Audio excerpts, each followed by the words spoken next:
And now, the general weather around Alaska.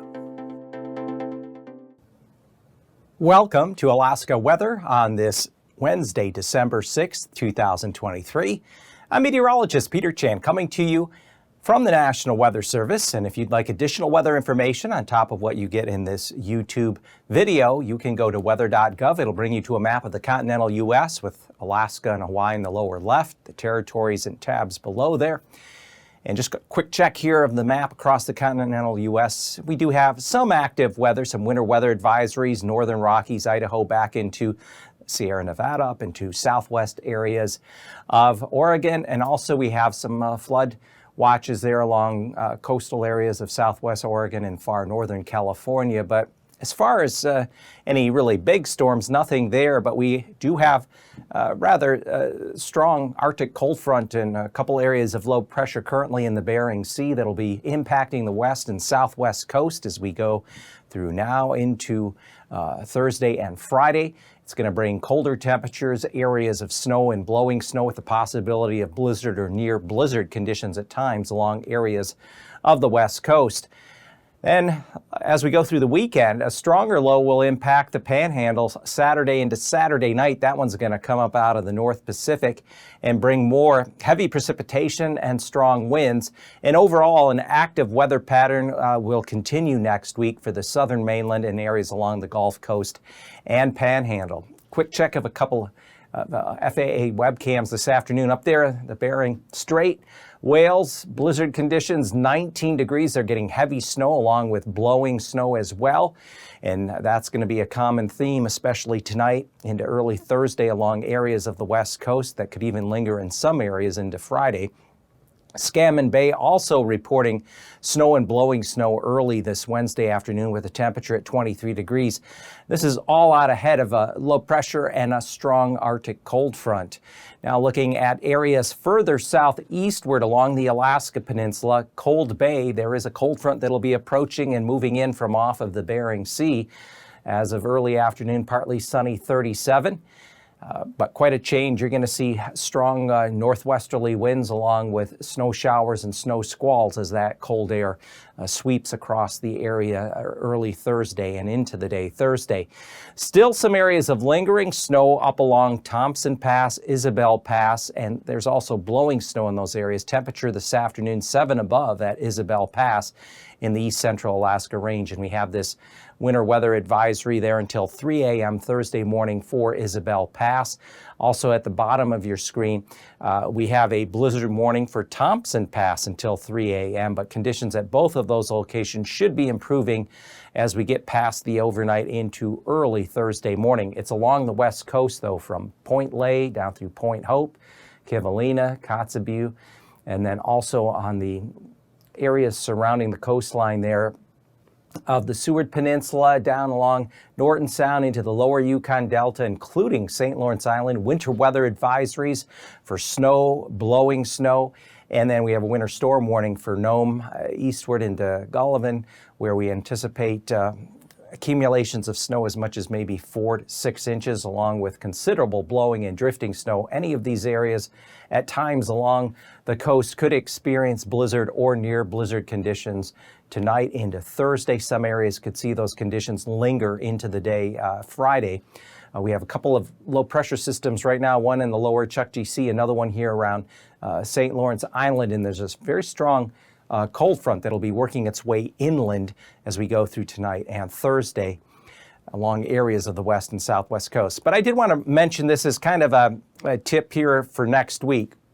So this past week we've had a large coronal hole in the sun failed to produce a strong geomagnetic storm, even though it had a lot of higher level solar wind directed at the Earth. There were certainly some notable aurora displays, but nothing that really materialized as widespread as maybe thought. New moon occurs on Tuesday, December 12th, and that's important because right after that, like a day and a half later, the Geminid meteor shower peaks next week, Wednesday night into Thursday morning, December 13th into the 14th. And I've watched this meteor shower over the years from various locations in the U.S. This could easily produce over 100 meteors per hour given the favorable moon phase, dark sky. you could see a couple hundred meteors an hour. Only thing is, viewing of this thing is cold because it's a December meteor shower. There was one time I was out in the high desert of Nevada and saw over 300 meteors an hour. They were coming in at a rate about 6 a minute at the peak. So definitely worth checking out if skies are clear at your location next Wednesday night or Thursday morning, especially Thursday morning after 3 a.m. since we have such a long, drawn-out, dark morning in Alaska on the morning of the 14th would definitely be worth looking at. Well, taking a look at what we have in the satellite imagery, there's a lingering weak area of low pressure here in the northern Gulf, but you can see the curls in the clouds here. Surface low pressure near St. Lawrence Island and another one up here in the lower Chukchi Sea, but this is showing clearly the upper level low. There's a very strong mid and upper level low in this area, and it's drifting south-southeastward along the west and then eventually southwest coast. And this is driving a very strong cold front with some Arctic air in off of eastern Russia from Siberia, crossing the Bering Sea, and by the time we get into Thursday, you'll see how this evolves. So this is the weather map this Wednesday afternoon, and there's the couple areas of low pressure. Here's the leading edge of the Arctic air already just sweeping past St. Paul. It'll be crossing the central eastern Aleutians and the Alaska Peninsula Thursday morning. This low out here in the northern Gulf will weaken, and as that system pushes further southeastward late tonight, early Thursday morning, it's going to help generate a secondary low here along the western Gulf, which will bring more snow to areas of south central Alaska, including the Anchorage Bowl Thursday night into the day on Friday. And here's that low, secondary low spinning up Thursday afternoon along the Kenai coast. We have a low lagging back here toward Norton Sound. That's driving strong winds, colder air southward, sweeping across the Alaska Peninsula with snow showers, snow squalls. We'll continue to have brisk winds here through the Bering Strait, St. Lawrence Island. And so again, blowing, drifting snow could continue into those areas. And if that's not enough by the time we get into Friday, so we have the one low kind of work its way east and weekend. The front just kind of occluded, pushes up into the interior. Still have a low back here out toward the lower Yukon, Kuskokwim deltas. But this is the next low. A strong, compact low is going to lift northward out of the North Pacific and slam into the Panhandle here on Saturday into Saturday night. So be advised there will likely be more winter weather watches, advisories, or warnings coming up for that system. But overall, bringing in colder air across much of the mainland here to round out the week and begin the weekend. Looking at temperatures Thursday morning, generally above freezing in the Panhandle, but back here further west and south central areas, interior 1 above at Glen Allen, 2 below at McGrath. Temperatures getting well down into the teens to near 10 above in areas of the Anchorage Bowl. Thursday afternoon highs, we get readings in the lower mid-40s here out across areas of the southwest and outer Panhandle.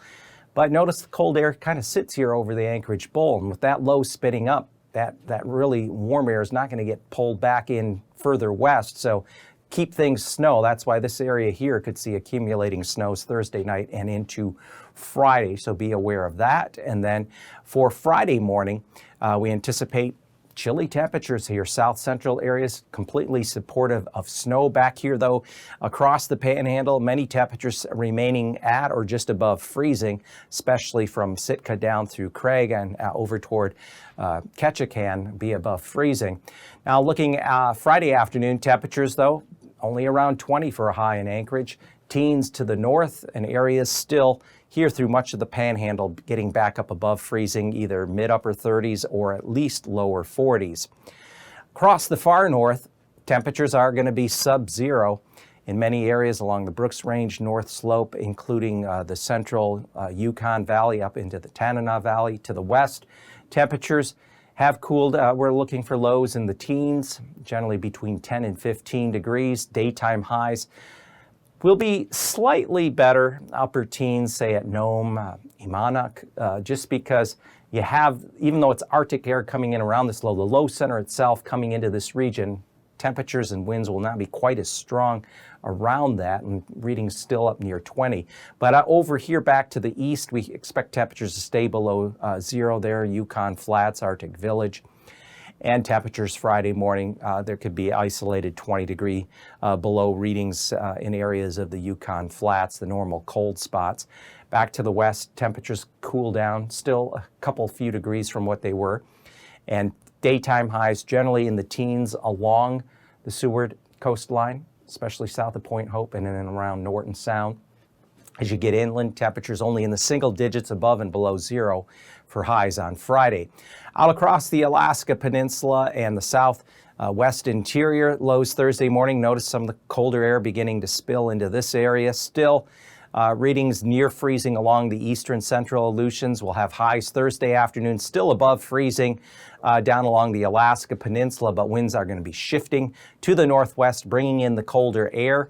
And temperatures will be below freezing along the Alaska Peninsula and in through the eastern Aleutians come Friday morning, with single digits as you go up either the Yukon or Kuskokwim rivers there at Bethel, Anvik. And by the time we get into Friday afternoon, temperatures will only be near freezing for highs as you trail out along the Alaska Peninsula and eastern Aleutians, with a continuation, the potential for some snow showers or even some snow squalls. And looking at the extended temperature outlook for December 12th through the 16th, taking us up into the mid-month. This is indicating that the west side of the state, especially the southwest, including the Alaska Peninsula, could experience below or much below normal temperatures. And in through the Panhandle and southeast corner of the mainland, above normal temperatures. And all this really says is that with this kind of pattern, low pressures are going to remain active here across the Gulf, pulling in ample moisture up over areas of the southeast, while colder air comes down in on a northerly or northwesterly flow here in off the Bering. And so the precipitation will likely average above normal here across the southeast and eastern interior in through the Panhandle, because again, with the way the lows bring in the moisture up through this circulation, and on the backside we have a colder, drier northerly flow along the west coast. So we expect precipitation to be near or a bit below normal, especially across the Seward Peninsula into the lower Yukon Delta, but above normal, especially along and south of the eastern Alaska Range, Wrangell, St. Elias Mountains, into areas of the Panhandle, which this time of year for interior areas, that could spell a bout of notable snowfall coming up. So stay tuned to later forecasts.